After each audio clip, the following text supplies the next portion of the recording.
Jenna stood in our new kitchen, snapped her fingers at me, and told me to wipe the quartz counters properly, not like a rental. I was still in my boots, still hauling boxes. The movers were two kids trying not to smirk. She didn't say please. She didn't even look at me. She pointed like I was on her payroll. Sure, I told her, grabbing a rag. Want me to clock in, or is this charity work? She gave a small laugh that wasn't a laugh. Let's not be dramatic, Mark. We're setting standards. Moving was supposed to be the reset. New zip code, new house, new chance. I'd sold her on the idea months ago because our old place had turned into a museum of unfinished things. I thought this would be the clean slate. I didn't know then what she'd really moved us next to. If I'd known where it was headed, I would have labeled the boxes differently. Keep, donate, burn. We spent week one unloading. She gave orders like a foreman. That goes to the garage, that to the attic. No, not there. When I tried to joke, she went cool. Focus, Mark, she said, tapping her watch.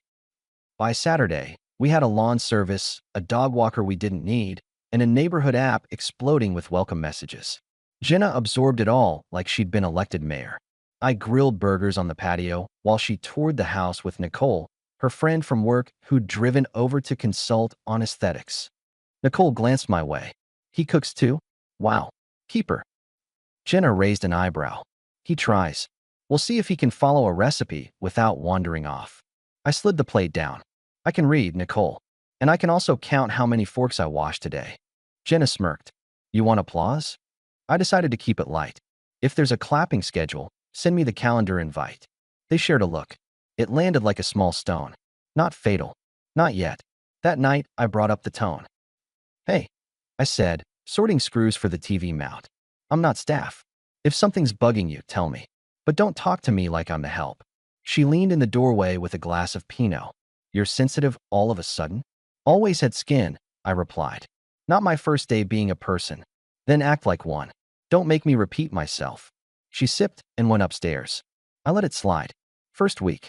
Exhaustion brings out the worst. I told myself that and got back to work.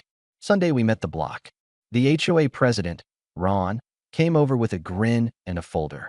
Welcome to the cul-de-sac, he said. Trash days Friday, no street parking after midnight, and we like our hedges even. Copy that, I told him.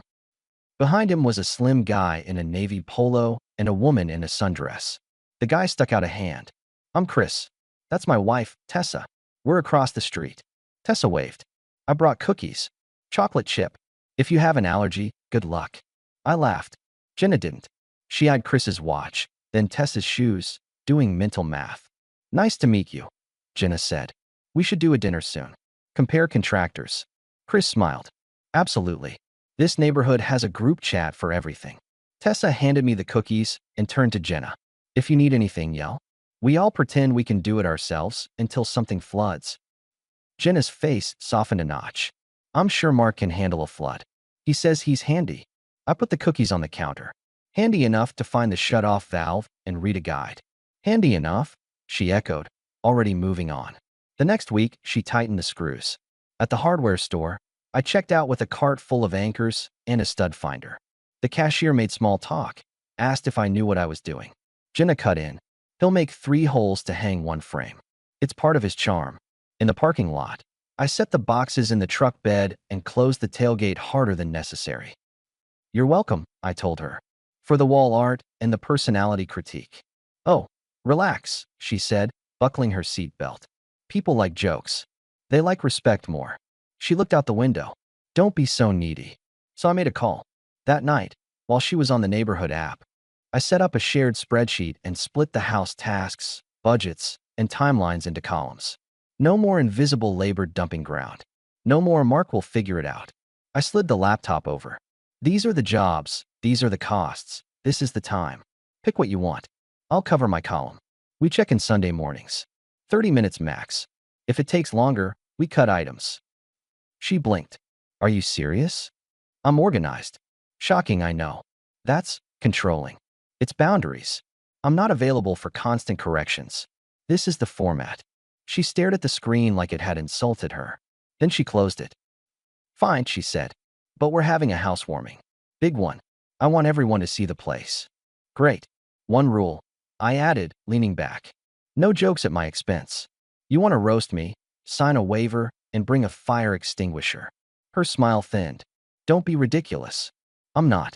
I'm telling you my line. She shrugged. We'll see. And there it was, a small promise wrapped in a shrug. The week before the party, she tried soft power. She came into the garage on Tuesday with a coffee and an apology that sounded almost real. I was sharp, she said, setting the cup on the workbench. I know you're doing a lot. Thank you. I watched her. Appreciate that. I booked the caterer, she went on. You don't have to grill.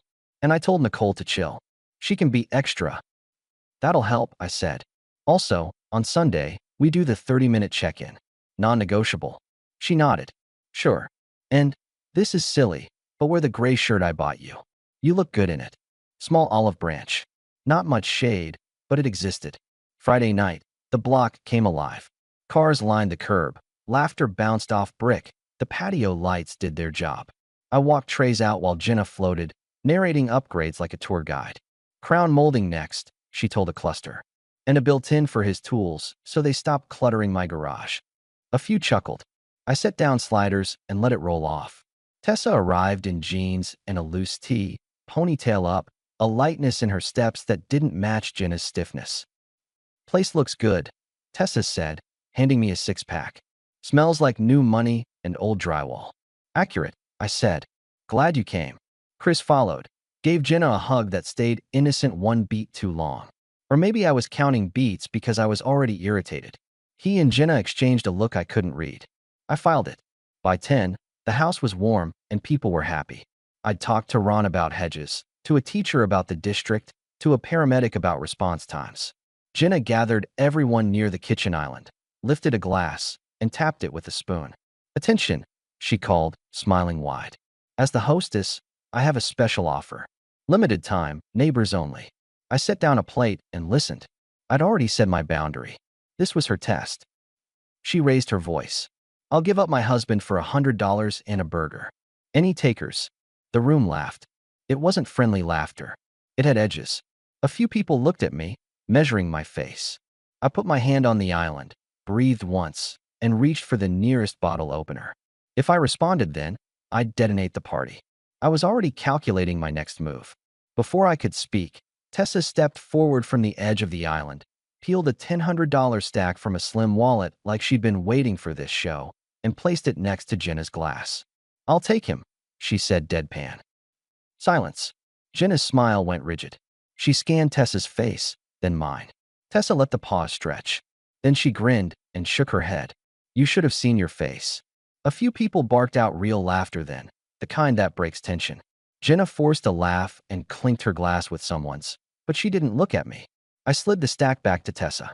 That's your grocery money, I said dry. You'll need it for all the hedge trimming Ron's about to fine you for. Ron raised his can. Don't tempt me.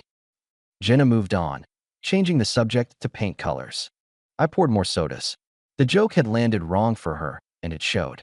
For me, it landed exactly right. Not because Tessa picked a side, but because a mirror got held up and everyone in the room saw what I'd been feeling, the way a person can get turned into a prop if you let it slide. After midnight, the place thinned out. I bagged trash and loaded the dishwasher while Jenna scrolled through photos, hunting for angles she liked. I was kidding, she said finally. Sure, I told her, tying a bag. So was Tessa. You're not actually mad. I'm doing dishes, I said. I'm not doing a scene. That's not an answer. It's the answer you get tonight. She rolled her eyes, muttered something about thin skin, and went upstairs. When the door closed, I stepped onto the patio with a bottle of water and saw the soft light in the house across the street. Tessa was on her porch alone, elbows on the railing. I walked over, stopped at the bottom step. Thanks, I said. You didn't have to. She tilted her head. I didn't do anything heroic. I just bumped the joke into a wall so it wouldn't run over you. Still, she looked down the street. You okay, Mark? I'm not fragile. I just don't like being used as a party trick. Everybody saw it, she said. Everybody also saw you not blow up. That matters. I nodded. It's not normal. No, she said quietly. It's not. And I don't know your business.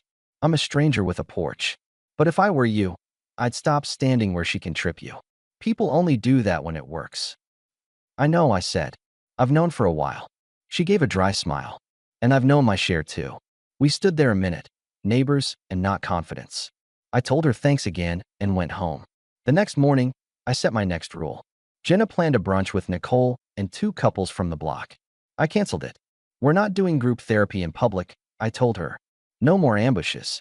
If we entertain, it's with respect. If you want to perform, do it somewhere else. You can't cancel my plans, she snapped.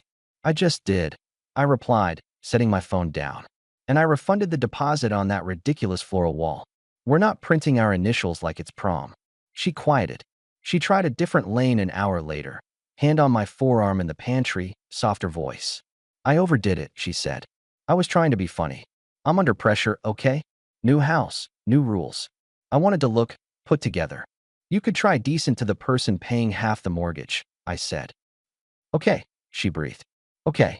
She cooked that night. That was new. Or at least rare. She made chicken, oversalted and proud. This is me meeting you halfway, she said. I ate, thanked her. I didn't move my boundary an inch.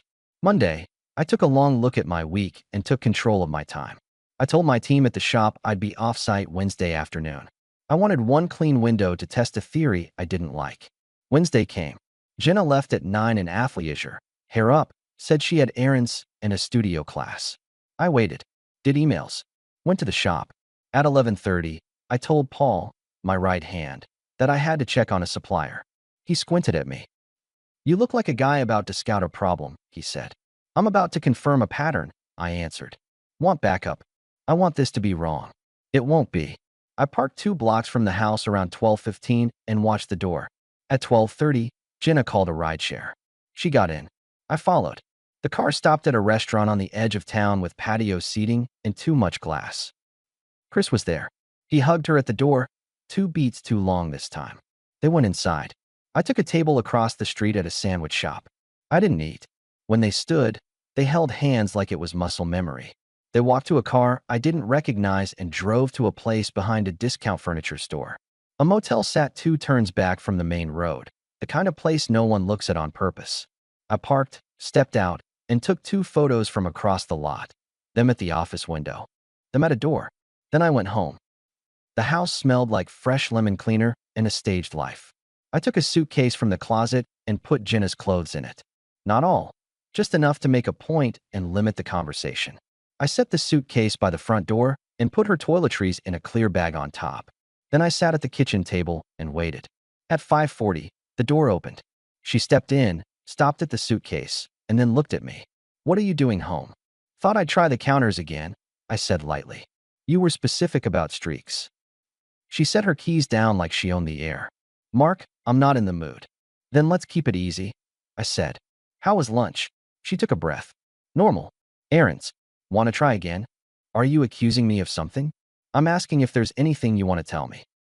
She stared, then looked past me at the backyard. Not a muscle in her face said concern. It said calculation. No, she said. Nothing you'd understand. I set my phone on the table face up and opened the photo roll to the 2 pictures. I angled the screen. She glanced down. A corner of her mouth ticked like she'd heard the punchline too early. Oh, she said. So we're doing this. We're saying what's been obvious, I replied. We're being adults. She shrugged. I thought you'd take longer to connect dots. Because you think I'm slow? Or because you like long games? I think you like comfortable lies, she said. You always have. I nodded once. So this house wasn't about us. It was about proximity. She raised her eyebrows. You're not entirely clueless. How long have you known him? She laughed. Don't worry about the math, detective. You're late to the party. I let the silence do the work. She stepped closer to the suitcase, finally acknowledging it. What's this, then? You throwing me out? I'm giving you 2 options, I told her. You take that bag and you go. Or I call across the street in 10 minutes and share my 2 favorite photos. Her eyes sharpened. For the first time, a crack. I'd asked the right question earlier. You wouldn't, she said. Pick up the bag, I replied. Clock's running. She tried one more angle. You think this makes you strong? You think packing a suitcase makes you a man? I think boundaries make me a man, I said evenly. And I think protecting someone else's dignity makes me a neighbor. She squared her shoulders. I'm not begging. Good, I said. Neither am I. She took the suitcase, gripped the handle like it offended her, and walked out. The door shut with weight. She didn't go across the street. She drove away. I texted Paul. I'm off tomorrow morning. Emergencies only. He sent a thumbs up and a short "you good?" I answered, better than yesterday. I slept in the guest room with the door locked. Not fear, just order. Sunlight came in clean. At 9, I watched across the street. Tessa left in running shoes, came back with a coffee, and went inside. No car in their driveway but hers. I gave it 30 minutes, then went over. I rang. She opened, saw me, and the look on her face said she knew something, but not what. Do you have a minute? I asked. She stepped back. If it's about hedges, I'm not trimming anything today. It's not plants, I said. It's respect. She led me to the kitchen. Chris is at work, she said. What's? I showed her the photos. No speech, just images. Her hand went to the back of a chair. Not drama, balance. How sure are you? She asked, voice low. I was in the parking lot, I answered. Yesterday, 12:50 to 1:40. She looked at me, then at the window, then back. And Jenna? Packed. Gone. She took a breath. Okay. I'm not here to cause a scene, I said. I'm here because you called out a joke last week that needed calling out, and you did it in a way that saved me and embarrassed the right person. I respect that. You deserve the same. She nodded. Thank you. We can keep this simple, I added. I'm ending my marriage. Do what you need to do with yours. She stood straighter. I will. We exchanged numbers. We didn't hug. I stepped onto her porch and she followed. I'm sorry, she said, and it wasn't for me to accept or reject. It just sat between us, accurate. I'm sorry too, I said, for the part where I ignored the signs. Everybody ignores them when there's history, she answered. Then one photo makes a better historian than 10 conversations. I nodded. I won't be the guy with the 10 conversations anymore. Back at my place, I changed the locks. Not to trap, to finalize. I texted Jenna a short message. Your things are in the front hall closet and the garage rack. The new code is for deliveries only. Contact me by text about logistics. No drop-ins. She wrote back 10 minutes later. Be reasonable. Then, we need to talk like adults. Then, I'll come by at 6. At 6, I won't be here, I replied. Paul can meet you and hand you the rest of your boxes. He's neutral. Keep it calm. She tried a different script late afternoon. Showed up at the shop with takeout and makeup you could see from space. Paul intercepted her and came to my office. Your wife's here, he said. She brought peace offerings. Tell her this is a workplace, I said. No personal drop-ins. She can text. He watched me. You're not playing around. No, I said. Not anymore. Paul went back out. I heard muffled voices. Then the door chimed and her heels hit the sidewalk. Paul came back. She's not happy, he said. She'll live. He gave a half smile. You want me here tonight when she gets her stuff? She's bringing backup? She mentioned Nicole. I considered and shook my head. It's fine. Everything's labeled. No arguments necessary. At 6:10, my phone pinged. Photos of boxes in her trunk. A terse got them. No thank you. No apology. She sent another at 8:30. You humiliated me. Overreacting. I typed and deleted twice. Then I sent one line. You did that work yourself. The next morning, I knocked at Tessa's again. She opened fast this time, as if she hadn't left the hallway. I'm going to tell him tonight, she said before I spoke. I needed one day to get steady. I figured, I said. Do you want me to be around? She thought. No, but I want you to know I'm doing it. Okay.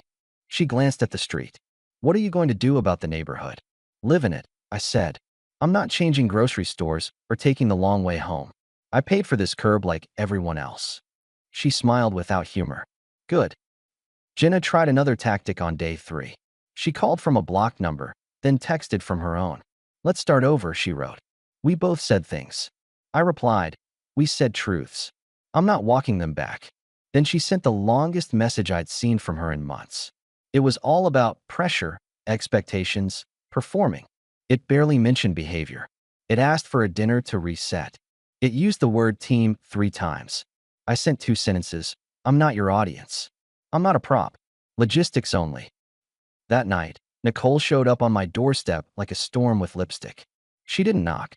She buzzed my phone through the smart doorbell until I answered. Jenna's at her parents', Nicole said into the speaker. You need to stop being dramatic. You're making her look bad. I opened the app, activated the external speaker, and let my voice go flat. Nicole, you're on my porch on a weeknight with that sentence. She crossed her arms. People are talking. They were talking at our party, I said. It didn't move me then either. Men couldn't handle what she handled, she snapped. She's strong. Strength without respect is theater, I replied. Find another stage. I ended the call. She stood there a second and then left. I exhaled through my nose, went to the garage, and tuned a carburetor on the bike I'd been rebuilding. Not to escape, to choose. Tessa texted at 10, told him. He blamed you, then me, then the weather. I showed him the photos. He packed a bag and went to his brother's. I'm filing paperwork as soon as I line up the logistics I need. Good, I replied. I'm doing the same. We agreed on one thing. No drama, no triangulation.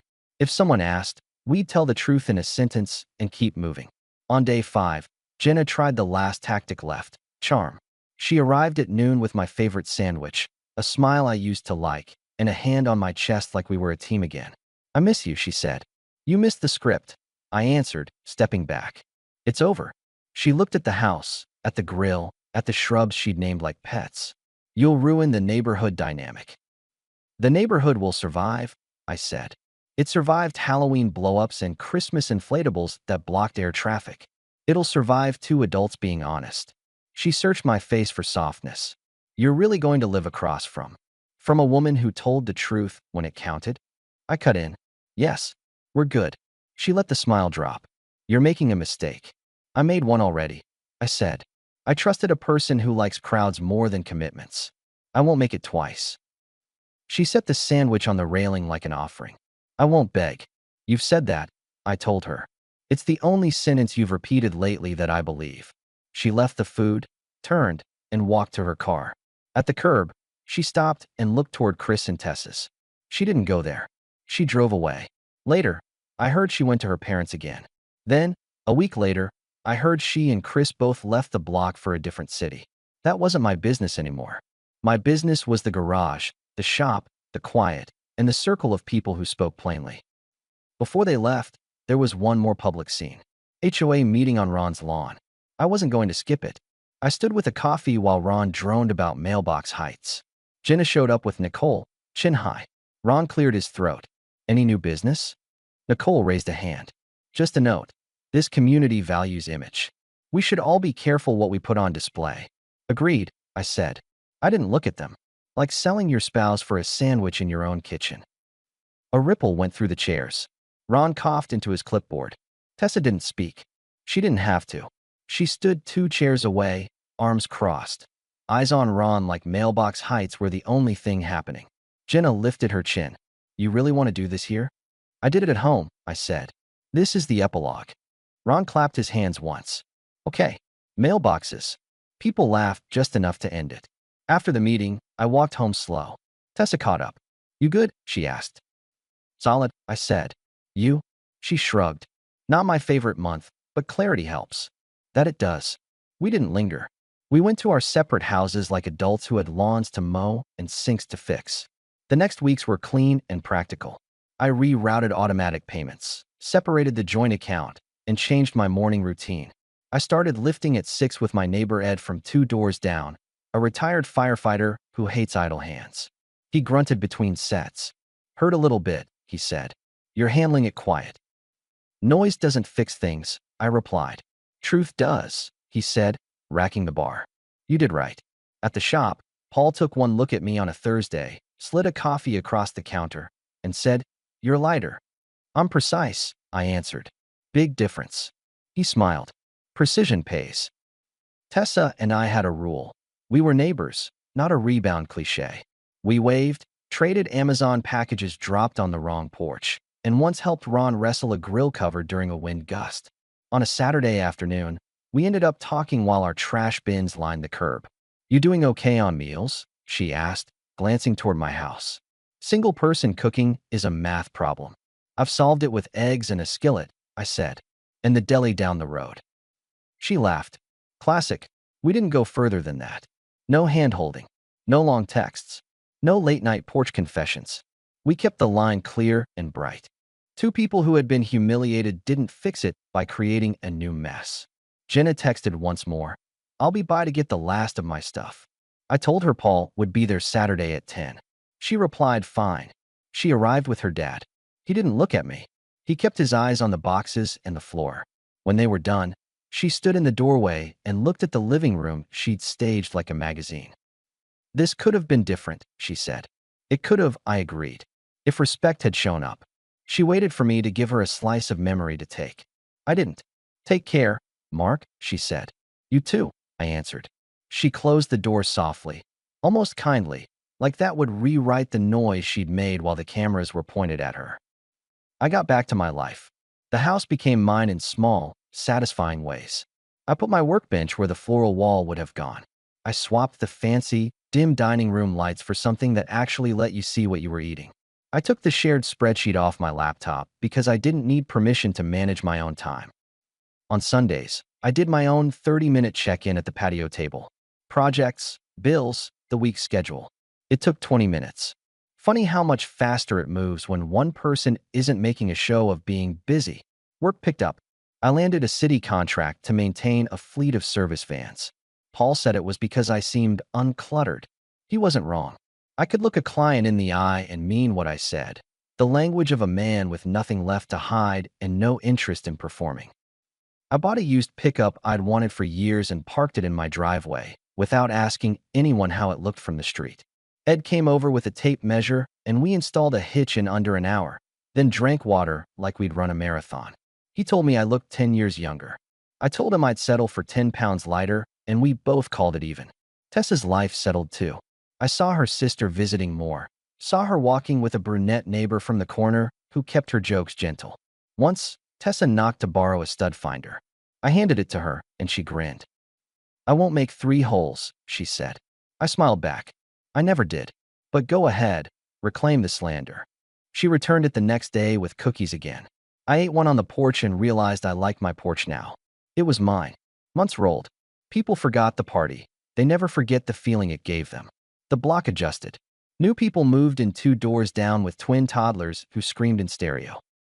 Ron fined someone for a mailbox violation and then got fined himself because Karma is an administrative assistant with a clipboard. Jenna and Chris sold their place and moved. I heard it secondhand and didn't get curious past that. My life had right-sized.